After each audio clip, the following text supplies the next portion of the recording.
has 14, 33. Siyempre, wala nun. Plus lang dapat ginamit nyo eh. Bakit ba nagagamitan nyo ng times yan? Alin, plus lang. 23. 23.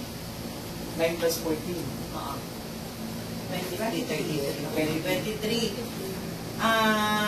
Yun yung final. Tapos, iso-surrender na yung funds sa treasurer. Kanina yan, mag-open na ng account? After the audit. After the audit. Oo. Ang gagamitin na pang-open yung yung funds Yung funds for na turn over. Hindi tayo maglalabas ng pera dito Yes. para mag-open lang ng account. Cash ito, cash. Dino. Ay, Sa akin. ito copy ko to eh. Yan, yung treasurer number 1. Jo, makapagbigay ka ng Excel file niyan para... Na-forward na kay Na-forward ko na kay Oni.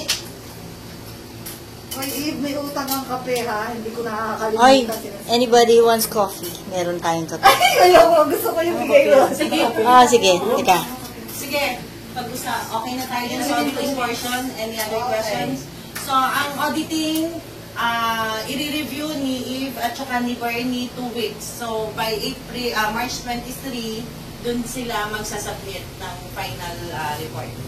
Okay?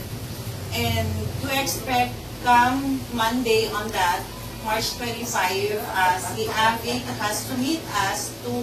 Ay, palagay ko malabo pa yan. Tama ba tayo doon? Malabo pa yan. If Avic is not free, we can what? Can ask Joe. Ano yung gusto nyo? Pwede naman naman. Personalized yan, sa regular.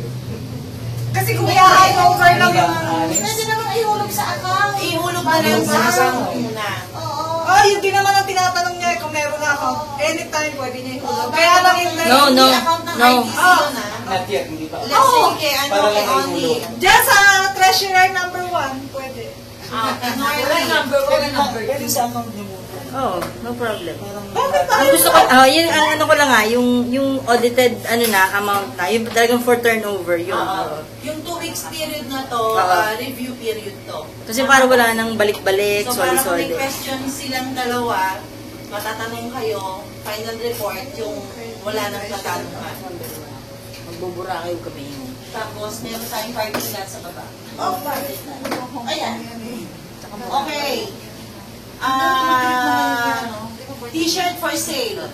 Ano ang balak nyong gawin doon sa natitirang 18? Ano yung mga sizes nito?